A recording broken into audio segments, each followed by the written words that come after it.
Europe के देशों में बेबी पाउडर बिकता नहीं। यूरोप के देशों में बेबी पाउडर को बेबी किलर कहते। मैंने यूरोप के कई देशों में देखा है, बड़े बड़े होर्डिंग्स लगे रहते हैं, एडवर्टाइजमेंट जिन पर दिया जाता है सरकार की तरफ से कि आप अपने बच्चे को बेबी पाउडर मत खिलाइए। क्यों? क्योंकि उसमें जहर है। तो पूरे यूरोप में जो बेबी पाउडर बेबी किलर कहा जाता है, वही बेबी पाउडर हिंदुस्तान में धड़ल्ले से बिक रहा है। और बहुत वर्षों तक इस देश में जो बेबी पाउडर बिकता था, उसके डिब्बे पर कुछ भी लिखा नहीं होता था। जब यह सब हंगामा हुआ पार्लियामेंट में, हमारे जैसे विचार वाले दिल्ली में कुछ डॉक्टर्स हमको मिले और उन्होंने भी पार्लियामेंट पे दबाव डलवाया, हंगामा करवाया, तब जाके भारत सरकार ने सिर्फ इतना सा आदेश दिया कि कंपनियों को बेबी पाउडर के डिब्बों पर यह लिखना जरूरी होगा कि मां का दूध बच्चे के लिए सर्वोत्तम है। बस बात खत्म हो गई। माने हमको यह उम्मीद थी कि सारे देश में यह रेगुलेशन आ जाएगा कि मां का दूध ही बच्चे को पिलाया जाए, बेबी पाउडर बिल्कुल नहीं पिलाया जाए। लेकिन कोर्ट में जाने के बाद और कोर्ट से फैसला होने के बाद सरकार ने सिर्फ इतना किया कि बेबी पाउडर के डिब्बे पर लिखवा दिया कि मां का दूध बच्चे के लिए सर्वोत्तम है। और वो उसी तरह से लिखा जाता है जिस तरह से सिगरेट की डिब्बी पर लिखा रहता है। सिगरेट पीना स्वास्थ्य के लिए हानिकारक है। फिर भी जो पढ़े लिखे लोग हैं, जिनकी आंखें हैं, वो आंखों से अंधे हैं। ये लिखा हुआ है कि सिगरेट पीना स्वास्थ्य के लिए हानिकारक है, फिर भी सूंघते ही रहते हैं और सुट्टा लगाते ही रहते हैं। कुछ उसी तरह की हालत हिंदुस्तान की माताओं की भी है कि जो जितनी ज्यादा पढ़ी लिखी हैं, वो उतना ही ज्यादा बेबी पाउडर अपने बच्चों को खिलाती हैं। और विज्ञापन कुछ इस तरह से किया जाता है कि हमारा मुन्ना 3 महीने का हो गया तो मैंने तो बेबी पाउडर खिलाना शुरू कर दिया, अब आप क्या कर रहे हैं? तो कभी कभी तो मुझे यह लगता है कि जैसे हिंदुस्तान में जब से बेबी पाउडर आया तभी से बच्चे जवान हो रहे हैं, बिना बेबी पाउडर के तो लोग बड़े ही नहीं हुए होंगे इस देश में। कुछ ऐसा माहौल है पूरे देश में। और इतने धड़ल्ले से बेईमानी के साथ नेस्ले कंपनी का ये रोज एडवर्टाइजमेंट आता है। लेकिन मुझे दूसरा एक और बड़ा दुर्भाग्य लगता है कि आप जैसे जागरूक डॉक्टर खामोश बैठे हुए हैं। एक तरफ भारत सरकार इस साल एक वर्ष मना रही है, शायद आपको कुछ पैम्फलेट आए होंगे और माहिती मिली होगी। इस साल का जो वर्ष है वो मां का दूध बच्चे के लिए सर्वोत्तम है, इस वाक्य के आधार पर यह वर्ष मनाया जा रहा है। और जगह जगह भारत सरकार लाखों करोड़ों रुपए खर्च कर करके सेमिनार करवा रही है ताकि मांओं को समझाया जाए कि आपका दूध बच्चे के लिए सर्वोत्तम है। तो मैं अक्सर उनसे कहता हूं कि ये फालतू का खर्चा कर रहे हो करोड़ों रुपए का, इससे ज्यादा आसान है ये बेबी पाउडर बिकना ही बंद करा दो, बात ही खत्म हो जाएगी। लेकिन वो नहीं कराएंगे। बेबी पाउडर धड़ल्ले से बिक रहा है और उसके लिए सेमिनार भी धड़ल्ले से चल रहे हैं कि मां का दूध बच्चे के लिए सर्वोत्तम है। अब जिनको समझना चाहिए कि मां का दूध बच्चे के लिए सर्वोत्तम है, वो सेमिनार में आते नहीं, वो तो अपने घर में टेलीविजन के सामने बैठकर सीखते हैं कि नेस्टम पिलाएं कि सेरेलक पिलाएं। दुर्भाग्य से जिनको सेमिनार में जाना चाहिए, समझना चाहिए, वो जाते नहीं है। और जिनको ये समझ है वो कोई कैंपेन चलाते नहीं है इस देश में। ये सबसे बड़ी कमनसीबी है इस देश में। और उससे भी ज्यादा दूसरी कमनसीबी है कि कॉलगेट नाम का टूथपेस्ट बिक रहा है इंडियन डेंटल मेडिकल एसोसिएशन के प्रमाण से। मुझे जरा आप बताइए कि कब इंडियन डेंटल मेडिकल एसोसिएशन ने कोई कॉन्फ्रेंस किया और उसमें कॉलगेट के ऊपर प्रस्ताव पारित किया कि हम कॉलगेट को प्रमाणित कर रहे हैं, इसलिए हिंदुस्तान में बिकना चाहिए। लेकिन रोज कॉलगेट बिक रहा है आईडीए द्वारा प्रमाणित, इंडियन डेंटल जो प्रैक्टिशनर्स हैं उनके एसोसिएशन द्वारा प्रमाणित। तो आप में से कोई डॉक्टर इसका विरोध क्यों नहीं करता? कोई डेंटिस्ट खड़ा होकर इस झूठ को झूठ क्यों नहीं बोलता? और क्यों नहीं सुप्रीम कोर्ट और हाई कोर्ट में जाकर इस बात को चैलेंज करता? हम तो इसलिए नहीं कर सकते क्योंकि मैं डेंटिस्ट नहीं हूं। अगर मैं करूंगा तो कोर्ट सबसे पहला सवाल पूछेगा कि आपको आती है कुछ दांतों की बात, कुछ जानते हैं आप? जब डेंटिस्ट जाएगा कोर्ट में तो वो ये सिद्ध, डेंटिस्ट खड़ा होकर इस झूठ को झूठ क्यों नहीं बोलता और क्यों नहीं सुप्रीम कोर्ट और हाई कोर्ट में जाकर इस बात को चैलेंज करता? हम तो इसलिए नहीं कर सकते क्योंकि मैं डेंटिस्ट नहीं हूं। अगर मैं करूंगा तो कोर्ट सबसे पहला सवाल पूछेगा कि आपको आती है कुछ दांतों की बात, कुछ जानते हैं आप? जब डेंटिस्ट जाएगा कोर्ट में तो वो ये सिद्ध करेगा कि कोई भी टूथपेस्ट जिसमें फ्लोराइड होता है और 1000 ppm से ज्यादा होता है तो वो सारे के सारे टूथपेस्ट जहर हो जाते हैं, वो पेस्ट नहीं रहते। ये बात अगर मैं कहूंगा कोर्ट में तो कोर्ट मेरी बात मानेगा नहीं, वो पूछेगा आपके पास डिग्री है क्या? सत्य मुझे मालूम है कि 1000 ppm से ज्यादा अगर फ्लोराइड है किसी भी टूथपेस्ट में तो वो टूथपेस्ट नहीं है, जहर है। लेकिन कोर्ट मेरी बात तब मानेगा जब मैं उसको यह सिद्ध करूं कि मेरे पास दांतों की डॉक्टरी का प्रमाण पत्र है। दुर्भाग्य से जिनके पास दांतों की डॉक्टरी का प्रमाण पत्र है वो कोर्ट में जा नहीं रहे हैं, और जिनके पास प्रमाण पत्र नहीं है वो बाहर रह के खिसिया के रह जा रहे हैं, हमारे जैसे लोग। और धड़ल्ले से कॉलगेट बिक रहा है इसके।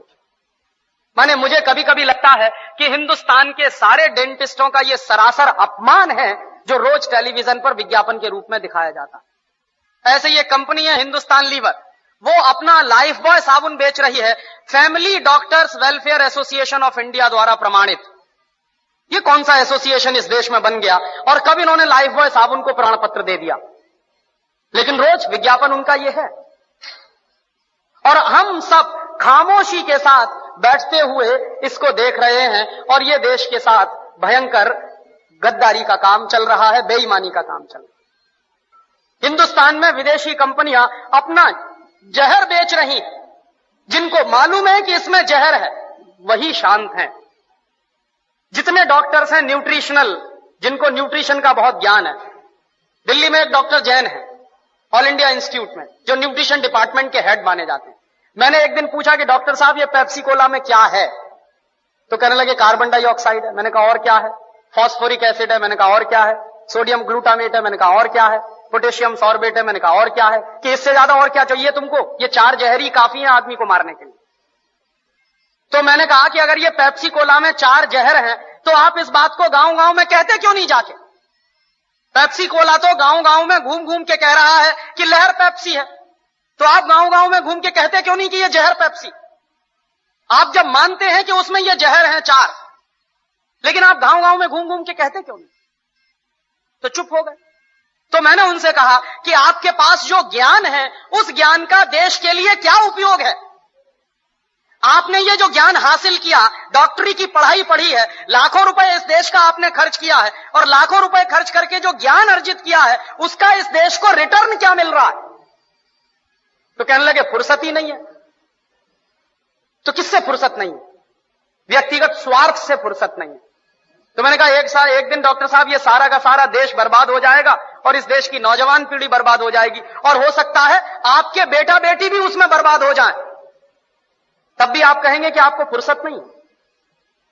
और दुर्भाग्य यही है इस देश में कि जिनके पास ये ज्ञान है, जो मल्टीनेशनल कंपनियों का पर्दाफाश कर सकते हैं, जो ये बता सकते हैं कि इनके बनाए हुए सामानों में कोई न्यूट्रिशनल वैल्यू नहीं है। डॉक्टर जैन ने ही मुझको कहा कि पेप्सी कोला और कोका कोला में 1 पैसे का भी न्यूट्रिशनल वैल्यू नहीं है, और देश के लोग 10 रुपया खर्च कर रहे हैं पेप्सी पीने के लिए और कोका पीने के लिए। 10 रुपया खर्च करके 1 पैसे की भी न्यूट्रिशनल वैल्यू नहीं मिल रही है हमको, लेकिन वो देश में सबसे ज्यादा बिक रहा है, धड़ल्ले से बिक रहा है। लोग अब शुद्ध पानी पीना पसंद नहीं करते, उसकी जगह पेप्सी और कोका कोला पी लेते हैं। तो जिस चीज की 1 पैसे की 1% भी न्यूट्रिशनल वैल्यू ना हो, और वो चीज इस देश में महंगी बिक रही हो दूध से ज्यादा। पेप्सी कोला बिकता है 33 रुपए लीटर का और दूध बिकता है 14 रुपए लीटर का। तो 14 रुपए लीटर का गाय का दूध और 33 रुपए का कार्बन डाइऑक्साइड मिलाया हुआ पानी, और उसको कहते हैं लहर पेप्सी, और कहते हैं the choice of new generation. The choice of new generation नहीं है, बल्कि choice of new D generation है। लेकिन करें क्या उसका? और उससे भी ज्यादा मुझे गुस्सा तब आता है जब हिंदुस्तान में कुछ कंपनियां अपने हेल्थ टॉनिक बेचती हैं जिनमें हेल्थ के नाम पर कुछ नहीं है। Bournvita, Complan, Maltova, Horlicks, Protinex, ऐसे तमाम तरह के जो हेल्थ टॉनिक्स बिक रहे हैं, डॉक्टर जैन के अनुसार इनमें किसी में भी हेल्थ के नाम पर कुछ नहीं है। और आप चाहें तो अपने बच्चे को चने का सत्तू खिलाएं, जौ का सत्तू खिलाएं, तो उससे जितनी हेल्थ बनेगी, आप 100 डिब्बे प्रोटीन एक्स के खिला लीजिए, कोई हेल्थ नहीं बनने वाली। 100 डिब्बे आप बॉर्नवीटा के खिला दीजिए, कुछ नहीं बनने वाला उससे। और आप अगर एक डिब्बा बॉर्नवीटा का खरीदेंगे तो कम से कम 200-250 रुपए का है 1 किलो का। तो 200-250 रुपए का 1 किलो बॉर्नवीटा खरीद के तो खाएंगे, लेकिन किसी को आप कहिए कि मूंगफली खाओ गुड़ के साथ, तो नहीं खाएगा कोई। रोज अगर गुड़ के साथ मूंगफली खाएं तो जितनी प्रोटीन उससे मिलती है, जितना कार्बोहाइड्रेट उसमें से निकलता है, जितनी और दूसरी चीजें हमको मिलती हैं, उतनी 100 पैकेट बूस्ट खाने से नहीं मिल सकती। लेकिन मुश्किल से मूंगफली का गुड़ के साथ खाने का प्रचार तो नहीं है, लेकिन बॉर्नवीटा का प्रचार है। और ये जो बॉर्नवीटा, मॉल्टोवा, इन तमाम चीजों में मिलाते क्या है? एक बार मैंने डॉक्टर जैन से कहा कि आपके पास तो ऑल इंडिया इंस्टीट्यूट की इतनी बड़ी लेबोरेटरी है, आप जरा इसमें पता करिए कि ये मिलाते क्या है, कैसे बनाते हैं बॉर्नवीटा। तो उन्होंने 3 महीने के बाद मुझे एक लंबी सी चिट्ठी भेजी, उसमें हर एक के बारे में लिखा कि देखो बॉर्नवीटा कैसे बनता। बॉर्नवीटा बनता है मूंगफली की खली से, मूंगफली की खड़, माने मूंगफली के दाने में से तेल निकालने के बाद जो वेस्ट बचता है उससे बनता है बॉर्नवीटा। मेरे गांव में मूंगफली के तेल के निकालने के बाद जो वेस्ट बनता है उसको जानवर खाते हैं, लेकिन हमारे देश में इंटेलिजेंट लोग वही खाते हैं बॉर्नवीटा के नाम पर। और आप बाजार में चले जाइए, मूंगफली की खली आपको 20-25 रुपए किलो में मिल जाएगी। गुजरात में तो उससे भी सस्ती मिलेगी। मैं तो मेरे गांव की बात कर रहा हूं जहां मूंगफली होती नहीं बिल्कुल। यहां तो सिंगदाना इतना होता है गुजरात में, मुश्किल से 20-25 रुपए किलो में खली मिलेगी, उसको वो बेचते हैं 200-250 रुपए किलो में। और हम लोग तकनीकी भाषा में कहते हैं वैल्यू एडेड हो गया। काहे का वैल्यू एडेड हो गया? जेब काट ली आपकी और आप कह रहे हैं वैल्यू एडेड हो गया। उन्हीं डॉक्टर जैन साहब ने मुझे बताया कि हॉर्लिक्स में क्या है, कुछ नहीं है, जौ का सत्तू और चने का सत्तू। बिहार में उसको हम लोग कहते हैं सत्तू, अंग्रेजी में कहते हैं हॉर्लिक्स। अब किसी से आप पूछिए कि सत्तू खाओगे, कहेगा क्या फालतू की बात कर रहे हैं आप। और पूछिए हॉर्लिक्स खाओगे, हाँ हाँ खाएंगे। क्यों खाएंगे? क्योंकि अंग्रेजी का नाम है और बड़ा भारी नाम है हॉर्लिक्स। कहने में लगता है कि हाँ कुछ इंपोर्टेड जैसी चीज है, उसमें कंटेंट क्या है? कुछ नहीं।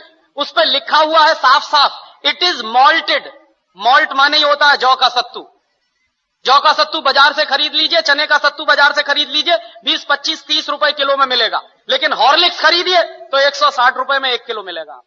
और ये जितने हेल्थ टॉनिक्स बिक रहे हैं, इनमें से किसी से भी 1 पैसे की हेल्थ नहीं आती। लेकिन हिंदुस्तान की क्या बर्बादी है, हर साल हम 1000 करोड़ रुपए के हेल्थ टॉनिक्स खाते हैं इस देश में।